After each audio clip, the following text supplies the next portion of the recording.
जब हमारे देश के प्रधानमंत्री नरेंद्र मोदी ने बिहार का चुनाव जीता था तो उन्होंने कहा था कि अब की बार आसाम और बिहार की बारी है, यानी ओवर कॉन्फिडेंस। लेकिन जिस तरह का माहौल पश्चिम बंगाल में बन रहा है, उस माहौल ने भाजपा सरकार की चूल्हे हिला दी। और जो भाजपा के चाणक्य कहे जाते हैं, देश के गृह मंत्री अमित शाह और देश के प्रधानमंत्री नरेंद्र मोदी, जो कि पिछले चुनाव में ओ दीदी कहा करते थे, अब वो पहले वाली नौटंकी करना छोड़ गए।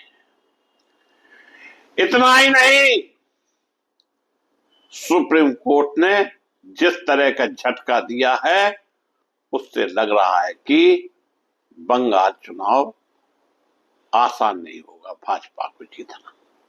नमस्कार, मैं मुकेश उदैनिया और आज का सवाल सीधा आपसे, क्या देश में वोट का अधिकार भी अब कोर्ट के भरोसे रह गया है? क्योंकि आज सुप्रीम कोर्ट ने एक ऐसा फैसला दिया है जिसने लाखों लोगों को राहत तो दे दी, लेकिन साथ ही केंद्र सरकार पर बड़े सवाल खड़े कर दिए। यानी लोकतंत्र में सभी को मत करने का अधिकार संविधान ने दिया है, लेकिन इसी अधिकार को किसी न किसी तरीके से भारत का चुनाव आयोग खींचना चाहता है। और कहा जाए दोस्तों तो गलत नहीं कि केंद्र सरकार की मंशा पहले से ही अच्छी नहीं रही देश में चुनाव के मामले में। याद होगा, सुप्रीम कोर्ट के चीफ जस्टिस ने फैसला दिया था कि जो भी चुनाव आयुक्त का फैसला होगा उसमें एक विपक्ष, एक सत्ता और खुद सुप्रीम कोर्ट के चीफ जस्टिस शामिल हो गए, जिससे चुनाव आयोग का फैसला निष्पक्ष हो सके, निष्पक्ष आयुक्त चुना जा सके और इससे सभी को फायदा होता। देश में निष्पक्ष चुनाव होता, देश में जो आरोप चुनाव आयुक्त पर लग रहे हैं वो नहीं लगते। लेकिन बहुमत से चुनी गई सरकार, जिसने ना तो विपक्ष की सुनी और ना ही आम जनता की, और सुप्रीम कोर्ट का फैसला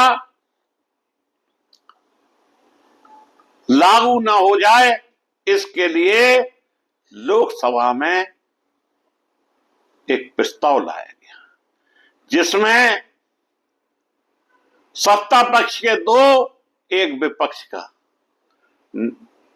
प्रतिनिधि चुनाव आयुक्त का चुनाव करेगा। देश के 140 करोड़ लोग साफ देख रहे हैं कि नीयत में खोट, अगर नीयत में खोट नहीं होता तो सिस्टम सही चलता। और जिस तरह से हरियाणा, जिस तरह से बिहार, जिस तरह से महाराष्ट्र चुनाव जीते हैं, लगता यह है कि चुनाव आयोग भाजपा की कठपुतली बन गया दोस्तों। क्योंकि आज सुप्रीम कोर्ट ने एक ऐसा फैसला दिया जिसने लाखों लोगों को राहत तो दी, लेकिन सवाल बड़े बड़े खड़े कर दिए। सुप्रीम कोर्ट का बड़ा दखल, लाखों वोटरों को मिला अधिकार, लेकिन सवालों में सरकार। मामले की शुरुआत पश्चिम बंगाल में वोटर लिस्ट से नाम हटाने का मामला। लाखों लोग अचानक अपने ही लोकतंत्र से बाहर कर दिए गए, और जब मामला सुप्रीम कोर्ट पहुंचा तो कोर्ट खुद आगे आया। कोर्ट ने साफ कहा, अगर किसी की अपील ट्रिब्यूनल में मंजूर हो जाती है तो वह चुनाव से 2 दिन पहले तक वोट डाल सकता है। लेकिन सबसे बड़ा सवाल, क्या यह काम सरकार का नहीं था? क्यों हर बार आम नागरिक को अपने अधिकार के लिए कोर्ट का दरवाजा खटखटाना पड़ता है? सरकार पर सीधा निशाना प्रधानमंत्री नरेंद्र मोदी की सरकार हमेशा लोकतंत्र की मजबूती की बात करती है, लेकिन अगर लाखों लोग वोटर लिस्ट से बाहर हो जाए तो जिम्मेदारी किसकी? क्या यह सिर्फ प्रशासनिक गलती है या फिर इसके पीछे कोई बड़ा राजनीतिक खेल? दोस्तों, पश्चिम बंगाल टीएमसी का चेहरा ममता बनर्जी, पश्चिम बंगाल की मुख्यमंत्री ममता बनर्जी पहले से ही आरोप लगा रही थी कि वोटर लिस्ट के जरिए खेल नहीं खेला हो रहा है। अब सुप्रीम कोर्ट का फैसला सीधे सीधे उनकी बात को ताकत देता दिख रहा है। राजनीतिक असर यानी साफ है, जहां एक तरफ केंद्र सरकार सवालों में है, वहीं दोस्तों ममता बनर्जी को बड़ा राजनीतिक फायदा मिल सकता है, क्योंकि अब वो कह सकती हैं, देखिए हमने पहले ही चेताया था। डेटा और असर, करीब 30 लाख से ज्यादा लोग इस विवाद से जुड़े हुए बताए जा रहे हैं। अगर इसमें से बड़ी संख्या वोट डालती है तो चुनावी समीकरण पूरी तरह बदल सकते हैं। फिर सवाल, लेकिन सबसे बड़ा सवाल अभी भी वही, क्या देश में चुनाव आयोग और सिस्टम इतना कमजोर हो गया है? सुप्रीम कोर्ट को अपनी शक्ति का प्रयोग करना पड़ा दोस्तों। आर्टिकल 142 जैसी विशेष शक्ति इस्तेमाल करनी पड़ी। क्या यह लोकतंत्र की जीत है या सिस्टम की हार?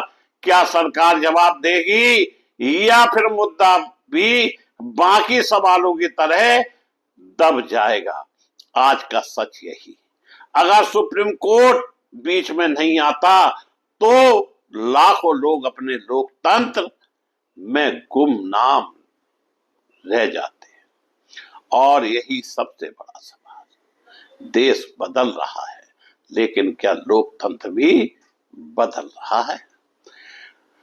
चुनाव आयुक्त को लेकर पिछले साल आपने देखा होगा, विपक्ष के सैकड़ों सांसद सड़कों पर उतरे, उनकी गिरफ्तारी हुई, लोकसभा में मामला उठाया गया,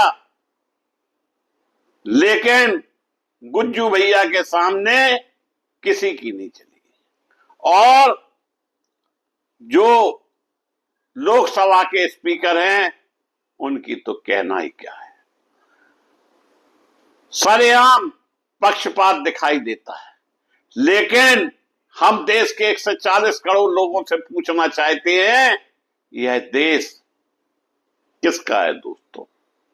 इस देश में कौन लोग रहते हैं? इस देश में 140 करोड़ लोग रहते हैं। उनके एक एक वोट से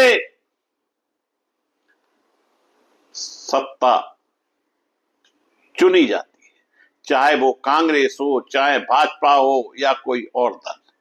लेकिन देश हित में संविधान को सुरक्षित करते हुए हमारे देश के लोगों को जागना होगा, जिससे कम से कम देश तो सुरक्षित बना रहे। यह देश के लोगों पर निर्भर करता है कि वो